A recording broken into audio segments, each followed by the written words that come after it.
superhuman is how she might seem to an outsider.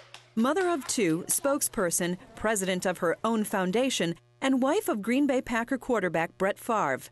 But not long ago, the public learned that Deanna Favre was in fact just like everyone else. You don't think you have cancer at 35. It was October of 2004, only 9 months after the death of Brett's father and a week after the death of her younger brother, when Deanna was diagnosed with breast cancer. You're thinking, what on earth did I do to get cancer? I'm young, I'm healthy, I work out, I don't smoke. Brett and Deanna began researching treatment options. They decided on a mastectomy and chemotherapy. Deanna knew chemo treatment meant side effects like sickness and hair loss, but there was something else she didn't expect. One shot that I had to get the day after chemo was $3,500. And I thought, wow, what if I didn't have insurance? That thought stayed with Deanna and followed her everywhere. Worrying about women in the waiting room, is this a woman who is insured? Is she married? Does she have children? Does she have very little insurance? Does she have any at all? I couldn't imagine, what would I do? So I founded the foundation based on that. It's called the Deanna Favre Hope Foundation, and its mission is to not only educate women about breast cancer, but also help women battle their cancer financially when they can't do it on their own. To raise money for breast cancer research, the Packers came up with these, the famous pink hats. It was shortly after that Deanna was diagnosed with breast cancer, and a sea of green and gold during Packer games became a sea of pink. For the pink hat to be so successful, it was the fact that so many people are touched by cancer, breast cancer in particular. Someone's mom, someone's sister, an aunt, a grandparent, a wife.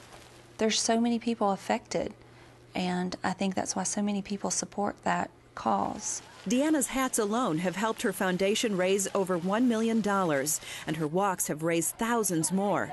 Today, Deanna is a breast cancer survivor, and she wants to be able to say the same about all women battling the same disease. I was at a walk in Green Bay last year, and this lady came up to me with no hair, with a pink hat, and she said, thanks to you, I found my cancer, and I'm undergoing treatment, and, you saved my life.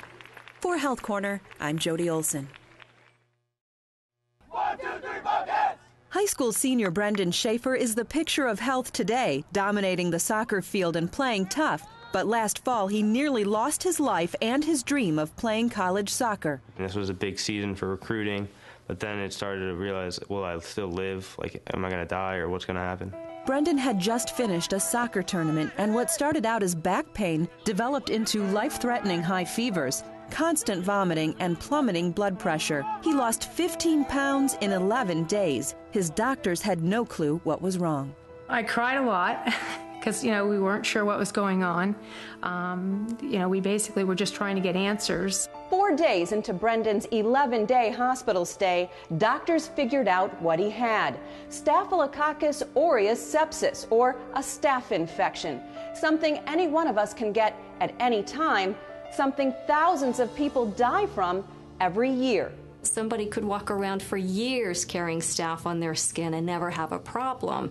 But should they have a cut and their immune system isn't healthy in that area, you'll start to see a change of an infection. It's a bacteria that's easily passed from one person to another. A handshake, picking up a telephone, children in sports can pick it up, body-to-body contact, equipment-to-hand contact. In the hospital, the one we worry about the most is hand-to-hand contact or stethoscope-to-body contact. Clear, Brendan, that a boy! Believe it or not, Brendan's case wasn't the Schaefer family's introduction to the dangers of the bacteria. Brendan's mother, Denise, had back surgery and became severely ill. I was home for about a week, I guess, and started getting sick, started getting vomiting, and at that point was put back into the hospital, and they discovered that there was a staph infection in where the incision was.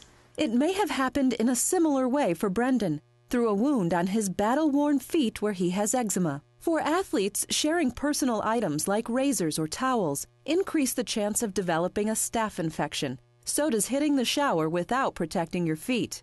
Today, thanks to a course of the most powerful antibiotics available, Brendan is back to his old self again. It's a dream come true for all of us. And the icing on the cake, he was just offered a position on a college soccer team. Really excited to know that I got like a second chance to move forward with my soccer career. For Health Corner, I'm Jody Olson. We get in our car, drive somewhere, we take it for granted every day. But the minute you got that driver's license, it was a big deal. And it's a big deal on the flip side when it's time to give it up. So how do you take the car keys away without taking away a loved one's dignity? I hope your experience is as good as Marty and her mom, June. My name is Marty, and I'm a caregiver for my 86-year-old mother. Recently, my mom and I have had quite a few conversations about the fact that it's time for her to give up driving.